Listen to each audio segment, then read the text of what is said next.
Hey, what's up guys? I'm your host, the J-Man, also known as Jesse. Welcome to my video, and I want to welcome all Spidey fans and Spidey friends. We're going to be talking about Spider-Man today, one of my favorite superheroes. I've been a fan of Spider-Man for many years, and I've been paying attention to him a lot lately, and going over the past storylines through Amazing, and a lot of the villains, and some of my favorite villains.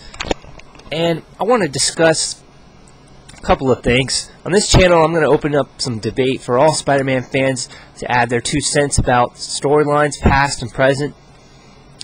And so, for this video, I want to start off by talking about Ben Reilly. We're just going to talk about Ben Reilly character.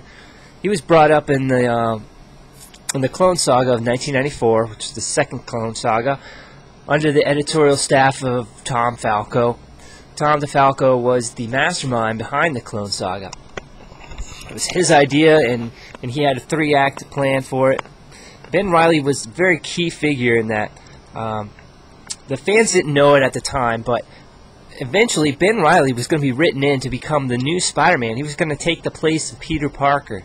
That was the whole goal of the Clone Saga, was to transition from Peter Parker to Ben Reilly. So therefore, it would take care of the whole issue with Peter Parker getting old, Peter Parker getting married, having children. We can move him on and move him forward. And in this way, we get the best of both worlds. In my opinion, it would have issued in a new era very nicely, very smoothly. Ben Reilly was the clone of Peter Parker. So, in essence, they are pretty much the same. There's really not a big reason for fans not to like Ben Reilly or prefer Peter Parker over Ben Reilly. And if there is, I'm completely unaware of it, and I'd love to hear some of the feedback. But I wish that they had gone through with the Clone Saga the way it was originally intended, and that was for Ben Reilly to become the new Spider-Man. Now, if they had done that, we wouldn't be having all these problems today with Peter Parker having to split up with Mary Jane, and that horrible plot device they used in the storyline called One More Day and One Moment in Time, which I've talked about obsessively by now. But I really want to hear your thoughts on Ben Reilly. Did you like the way the character was written? Did he seem believable enough? How would he have worked as a replacement for Peter Parker? Do you think it would have gone over well or not? And you know, I can sit here and I can state my opinion over and over about how I think it would have been great to have Ben Reilly as the new Spider-Man. I'm not so incredibly attached to Peter Parker. I think they should give him a happily ever after. Ben Reilly is similar enough to Peter Parker that it would have worked for me, and at least in my book. Maybe just the fact that he's a clone is upsetting people, and people don't like the idea of a clone for some reason. I could be wrong on that, but that's what Marvel tends to think. The audience doesn't want a clone; they want the real thing. All right, but in essence, a clone is very, very similar.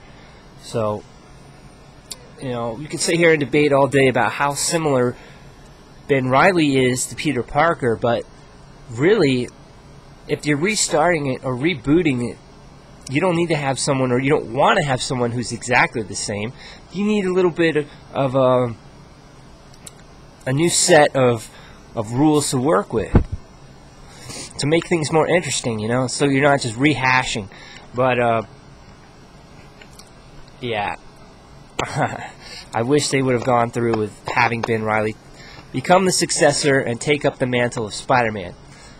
Now, we all know that the Clone Saga got horribly messed up when Tom DeFalco was fired, and Marvel went through a bunch of different editors and like 5 different editors at the same time, so things got really mixed up and intertwined. The Clone Saga didn't pan out the way it should have. But when Tom DeFalco went back and rewrote it in 2009, he didn't write it the way he had originally intended, which was for Ben Reilly to take over as Spider-Man. He went back to basically what the comics did, keeping Peter Parker as Spider-Man and Ben Reilly as a clone, and the Scarlet Spider in his own kind of world and separate from Peter Parker.